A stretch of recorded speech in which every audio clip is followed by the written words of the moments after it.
Welcome to Winning Inside, the show where we follow the journey from feeling defeated to winning. Here are your hosts, Cheddy Matthews and Michelle Wickman.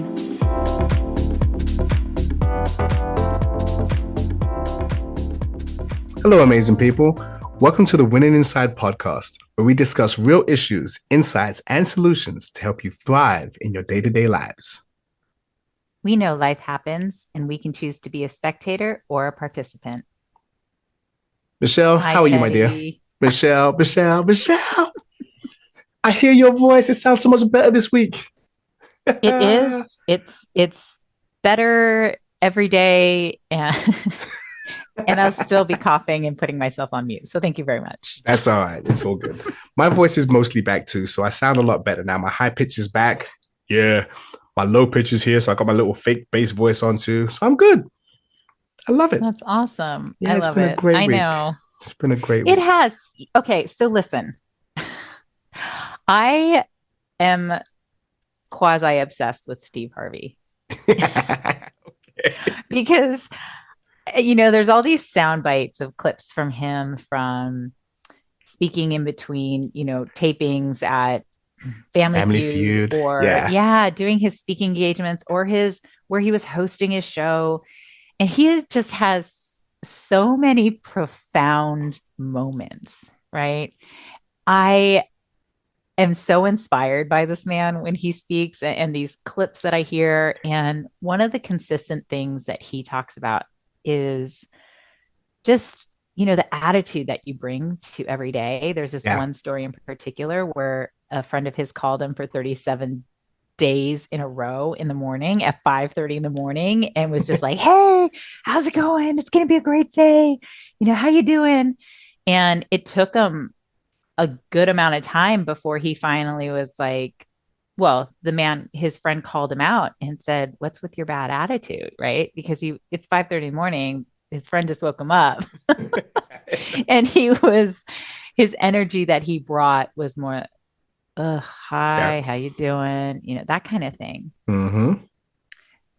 And after listening to this, I had a friend of mine send that to me. And after listening to this a few times in a row, mind you, I loved everything about this message and our capability to just choose the energy that we bring to the day. Yeah. And one of my other very good friends, you, has been speaking of your gratitude practice for quite some time now. I think it's been a few weeks where you've just talked about gratitude consistently. And I really looked at it from bringing that kind of choice of my energy and choice of my attitude towards the day and this idea of gratitude that every morning for the last, it hasn't been that long, 5 days. I've noticed it. But 5 days at least where I've said, it's going to be a great day and good things are coming, right? And believing that to be true. And when you start the day with that and that idea of, oh my gosh, it's beautiful outside. I mean, we're very blessed. We obviously live in Southern California. So it did rain for a couple weeks in a row. For a little bit. But it's been such gorgeous weather, blue skies. And even if it wasn't, just this choice of attitude when I wake up in the morning and how I approach it of, I'm grateful for this day. Mm-hmm. I'm grateful that, Cheddy, you send me random messages of the time. I'm grateful for my friends who reach out to me and send me these messages of, hey, I'm thinking of you, or this reminded me of you. And all of those moments, I'm grateful for those moments. And I want to bring that into not only my day, but the day of others too. Yes. So what I really want to talk about today is just this shift that you had to focus on gratitude and the impact it's had on you over the course. I mean, you've been talking about this for at least 2-3 weeks. It may have been longer for you. Mm-hmm. I know our December's got quite busy and between being sick and family in town and all the things, Oh, we yeah. really hadn't talked, but it was such a profound shift for you. Yes. So what happened for me, I think it was starting school. School was amazing. School was great. I loved it. I was so excited. I was so glad to be in the room.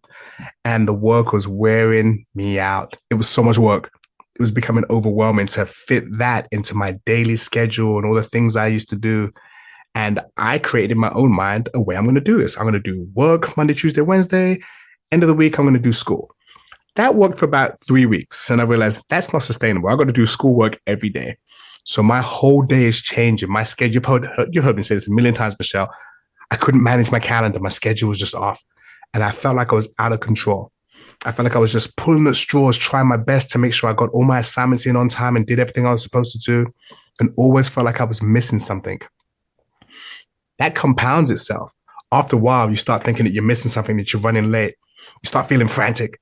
You start stressing, and everything was just negative. It was just like becoming frustrating. I was starting to complain about a lot of stuff, and I'm late to this. And, you could feel this heaviness that would come across. And you have to assess that once in a while and realize what you're doing. I think for me, what happened at the end of last term, I started to remember a few things. There was a time, Michelle, I'm going to call you out. You told me, why is it when you talk to me, you get very negative and you dump all this stuff on me, but when you talk to everyone else, you're all excited and happy and bubbly. Remember that? I definitely remember that. Good. Because that was a pivotal moment for me, because I realized I talk to you because I can talk to you. But in doing so, I started to dump all this stuff on you. And that wasn't fair. And I said, you're one of the most highly valued people in my life. Therefore, I need to show up and treat you like you are a highly valued person. Does that mean I don't tell you the bad stuff? No, I still tell you some stuff. But I don't show up with that same weight and that same negativity and just push the lever so my dump truck just dumps all my negativity on you, which is probably what was happening. And I realized I cannot show up that way to you. I'm still just as authentic, still just as real. You still get the same stories and the same issues and the information. It just comes off different. And that taught me something that I had to be very mindful in all spaces and areas of my life in how I'm showing up and how grateful I am for the people like you in my life. I'm grateful that you told me, but it did something. It made me very aware of how I feel and how I'm showing up. So that happens. School's going on. And we're on break, but yet I have so much pre-work for the next term that I'm like, oh my gosh, here we go again. It's the holidays, but I'm still doing work. And I'm in this mindset. And somebody said, dude, stop. Your son is here. Your daughter is here. It's beautiful outside. Everyone you love is around you. What are you talking about? And I realized I'm choosing to do this on my own. Like, I'm making this miserable. I wanted this school. I wanted my kids to be here. All the things that I wanted are happening. And I realized I'm choosing to complain about things that I desired and begged for and prayed for and asked for and wished for. I have it all and I'm complaining. Once I realized that, I had to just almost stop. And it came to one of those things where I wake up in the morning now, and the first thing I want to do is find a reason to be grateful. Just find a reason. And I started to do that because I wanted to start my day with a smile. And then I realized, let me do it again and again. So now I'll lay there and just think of things that I'm grateful for, people that I'm grateful for, situations that I'm grateful for.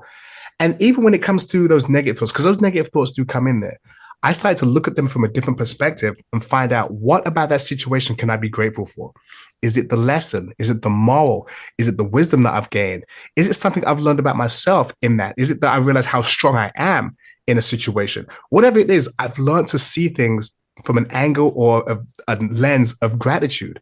And it has changed. I think it's changed my health. It's changed the time that I wake up. It's changed my energy levels. It's changed what I give out to other people. So I get that back. Because in the morning, if I'm giving you sunshine, I'm probably going to get some sunshine back. And if you come to me with like your storm cloud and your misery, that's fine too. But I guarantee I'm going to let some of those clouds fade away. Some of those clouds are going to get burned off. They just are. I don't know why that is, but when I show up to you negative, Michelle, and you start off with, hey, come on, it's a great day.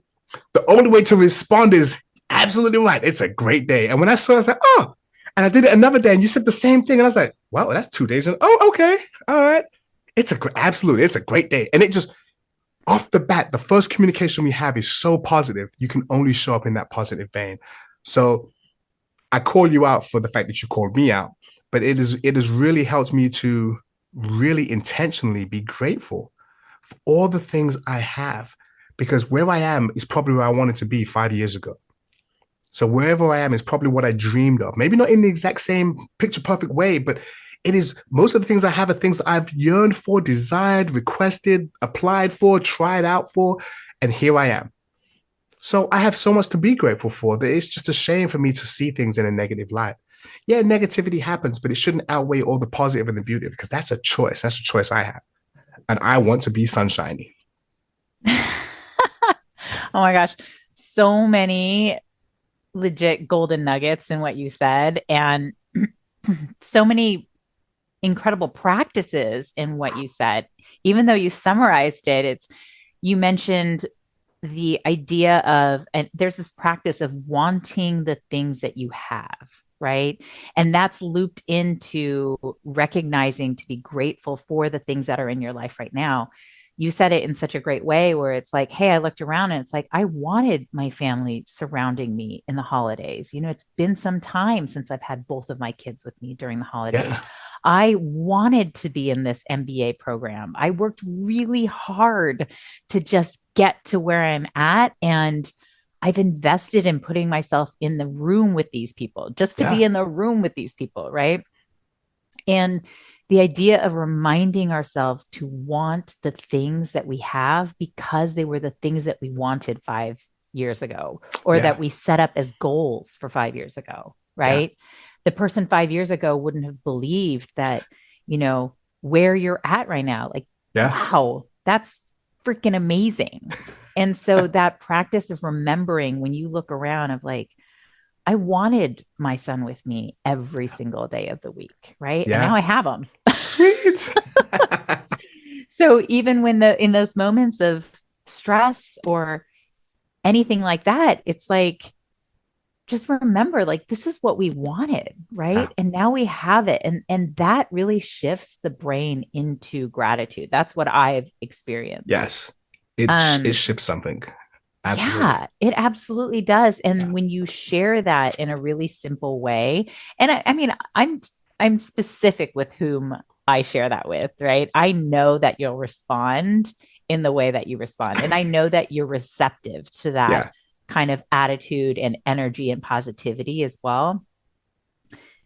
I think I set the stage with other people if I'm like, hey, I'm in this space of positivity right now. And it's not to say that you can't vent to me. Yeah. It's just to say that I'm going to focus on, what positive things can we pull from this? I love the idea of, hey, we have negative thoughts because we're human.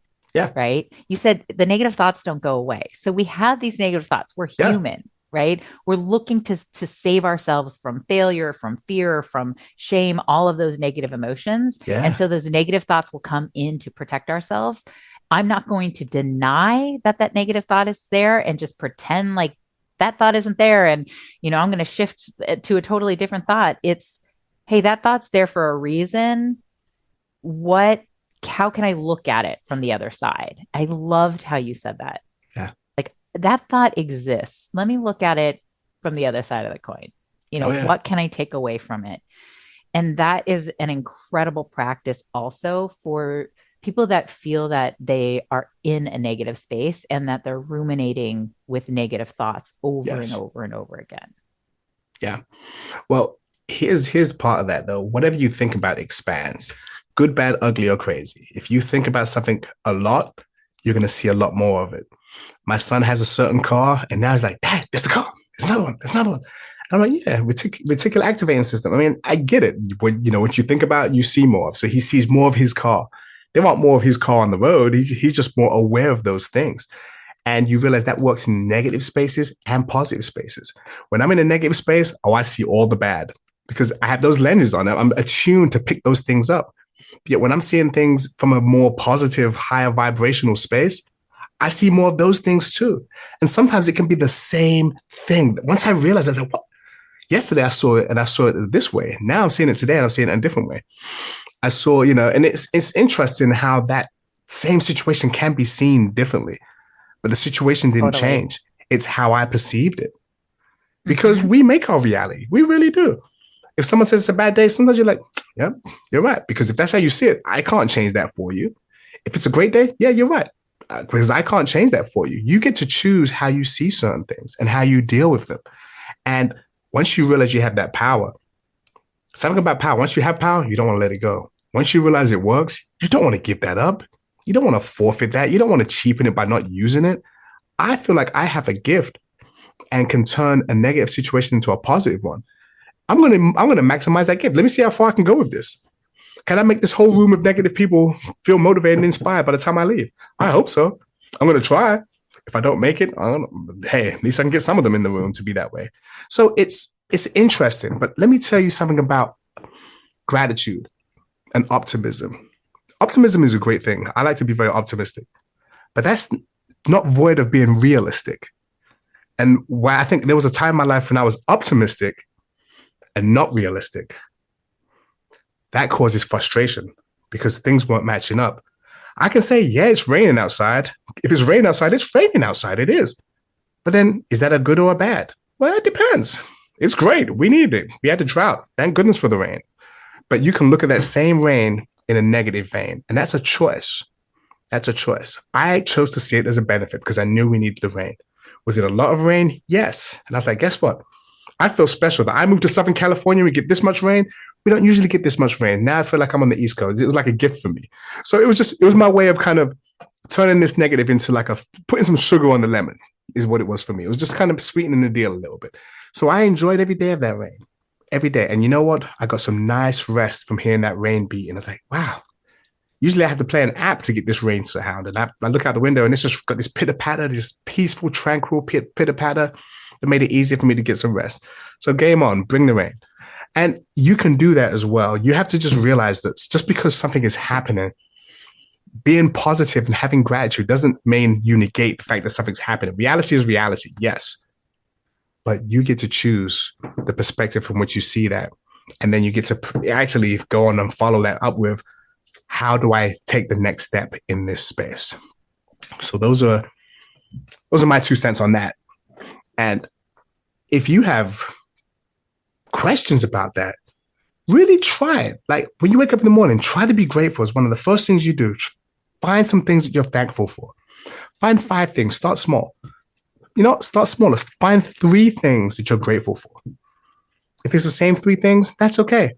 If you find it's the same 3 things all the time, add a 4th, add a 5th, and then start trying to find out what you're grateful for and who you're grateful for. The way you show up to other people is going to change. The way you treat people is going to change. The way you see situations is going to change. The way you deal with stress and negativity is going to change. The way that you change the energy in a room is going to enable other people to change as well. And realize how much power you actually possess when you walk into a space of gratitude. Michelle, my dear, what say you?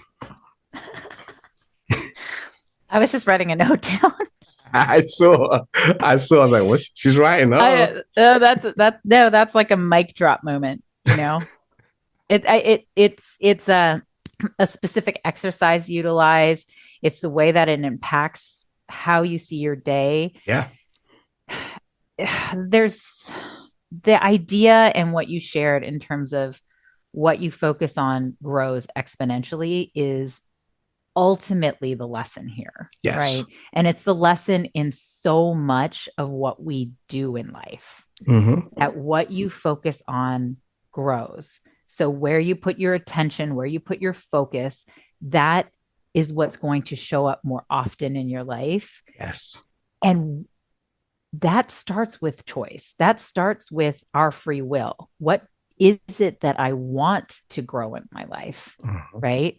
And so that's where I apply my focus, as opposed to feeling as though I am a victim to the circumstances or behaviors or actions of others around me. Yes. I don't necessarily have to focus on those things.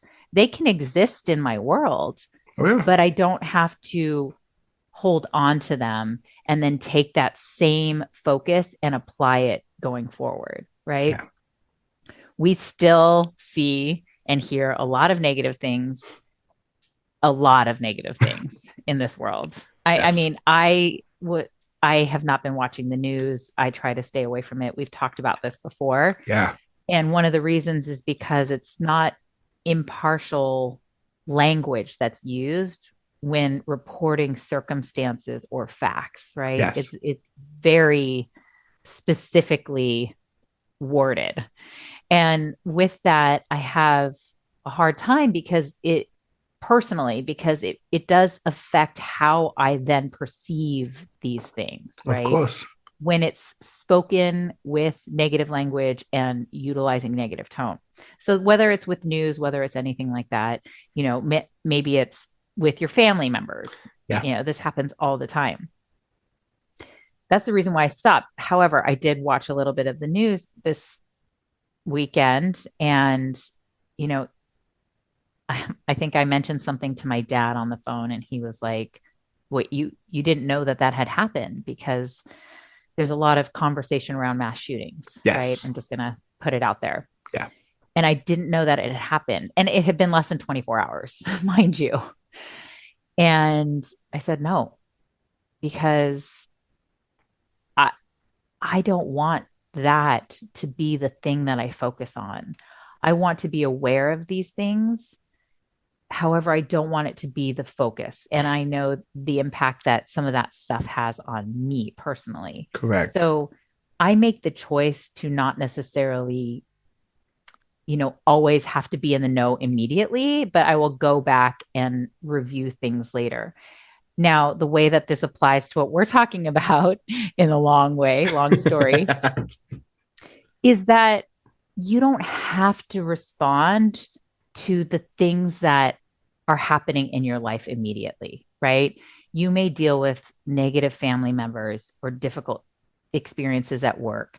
You don't necessarily have to manage that at the moment. And, what Cheddy's saying is optimism and realism can coexist, right? It's not one or the other. So realism, if you're dealing with a difficult situation or circumstance at work, it doesn't mean that you have to be like bright and sunshiny and like, all of those things and pretend like that didn't personally impact you. Right. Because Right. again, we're all still human. But when we step away from that very specific moment in time and we ground ourselves in where we want to apply our focus and grow, Mm-hmm. I can still be grateful for my job and my coworkers and the people that I interact with every day, right? Yes. I think what you're saying is so, so powerful, and it's so simple. And we hear it a million times a day about the practice of gratitude or the attitude of gratitude. Yeah. We're here now to just like truly encourage you to just try it in the very, very smallest way. Yes. Every single morning. Yes. Want the things that exist in your life that you asked for. You might have asked God or the universe or put it on your vision board, whatever it was. Want the things that exist in your life, and you will begin to experience this sense of gratitude for your life as it exists today, not looking at it from the judgment of where you wish you would be now. Yes. That is somewhere in the future. Wow. I love that.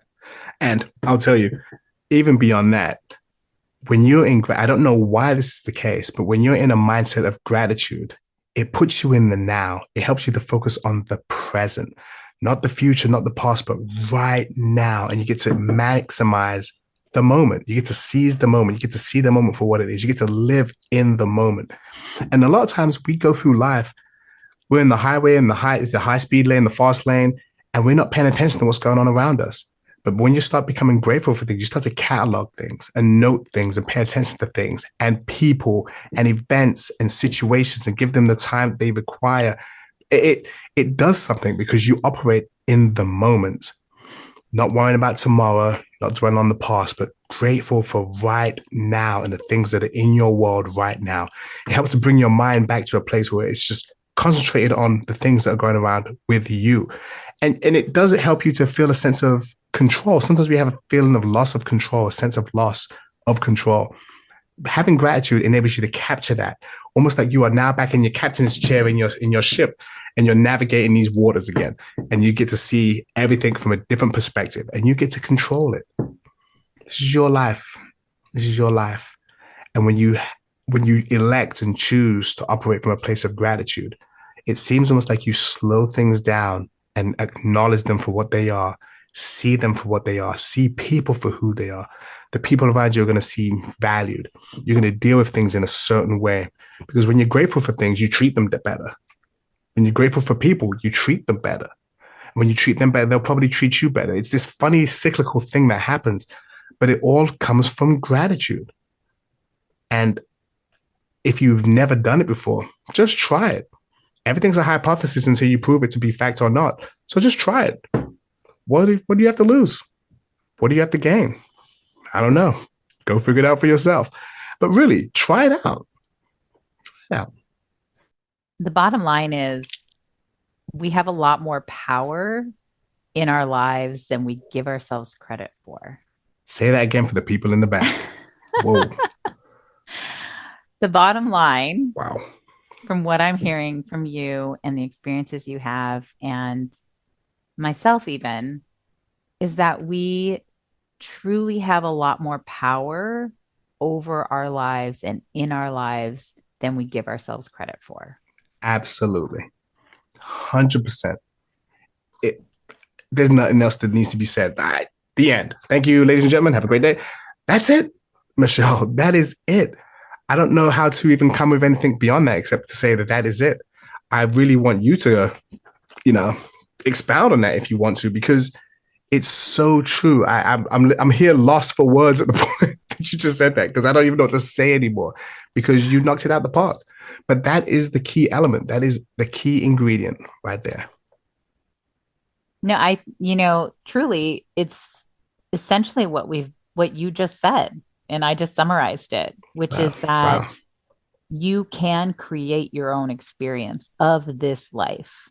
As challenging as your circumstances are in the moment, you have a lot of choice in how you experience these circumstances. Yeah.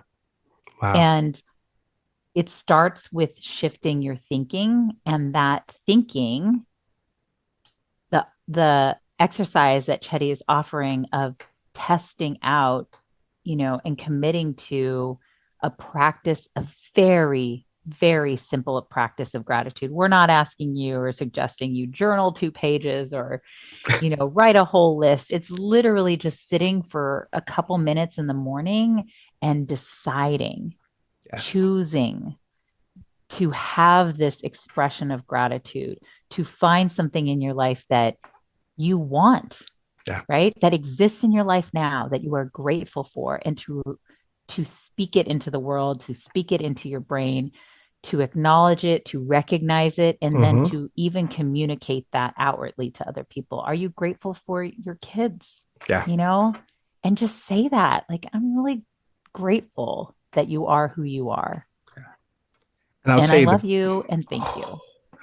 The beautiful thing about that is a lot of times we don't say those things because we assume the other person knows. Oh, I love you. Well, knowing it and hearing it are 2 different things. And I think there's something very special about when you take the time to say these things that you think people already know. I know even for me, when someone takes the time to say a certain thing to me, that hits me in the feels. First of all, I feel that, but it sticks. I remember those things. Those things are valuable. And take the time to take the time. There's no better way to say it, but really take the time to let people know that you're grateful for them or grateful for what they did, because it does have a certain kind of power. And I'm reminded of a story my track coach used to tell us. This is a long time ago. Dennis Cornfield, one of the best high school track coaches out there back in New York. This man was amazing, Hall of Fame track coach. And back in, I'm not going to say when, a long, long time ago, in antiquity, this young man at the time would say, there are 2 kinds of people. If you put them into a swimming pool full of horse manure, one of them's going to be crying and whining, saying it stinks and it sucks and he hates it and doesn't want to be in there. And the other person is going to be in there spinning and rolling and loving it and laughing and throwing it on everybody. And the coach was like, in tough situations, you need to figure out which one of those people you are. Didn't really make much sense. It was a funny story. The way he told it was hilarious. It didn't make much sense until a little longer later on in life. It didn't make much sense until I was doing, let's say, the pentathlon and I was hurting. and it sucked. And I realized, oh, this is what he's talking about. It made even more sense when I joined the Marine Corps and they teach you to embrace the suck. And things just suck and you got to make the best of it and make it fun anyway. Oh, well, here we are. If it ain't raining, we ain't training. And you make a bad situation good. And you start to realize he was really talking about gratitude and finding a reason to be grateful in that situation. But it gives you so much power in that situation. And I never knew it at the time, but he talked about that years ago. And I'm talking about it now, decades later. It's pretty amazing. It's pretty amazing how these things come full circle. It really is. Absolutely. Yeah. There's a lot of lessons that are stored in our brain that we didn't realize are important now. But I mean, listen, like you said, we're probably the age that he was. And so now it's like, oh, I get it. I get it. I know. Thank you for that painful lesson, life. Thank you very much. Well, I think I sent you a clip the other day. I told you some of my favorite songs are turning 30 this year. So we don't need to talk about that. Let's not talk about that. Let's move on. Moving on. Because I was offended. By that post. Deeply offended. Yeah. Well, and speaking of, grateful to have made it this far, right? Exactly. All the difficult lessons in life and everything. Yeah. Just when we practice gratitude that we were able to live in the 90s and the 80s. Yes. It's not just nostalgia or vintage. It was or a real anything thing like that. Yeah, it was a real thing. Yeah. But if Michelle, you enjoyed today's podcast, please subscribe, follow, share, and most importantly, use whatever adds value to your amazing life. remember, even if life puts barriers in our way, we are still moving forward. Sign in again for a new episode of Winning Inside. Thank you for listening to Winning Inside with Cheddy Matthews and Michelle Wickman. If you enjoyed today's show, please make sure to click the follow button, rate and review at Apple Podcasts, Spotify, Audible, or wherever you get your podcasts. You can connect with Cheddy and Michelle at winninginside.io. Keep listening. Another episode is coming soon.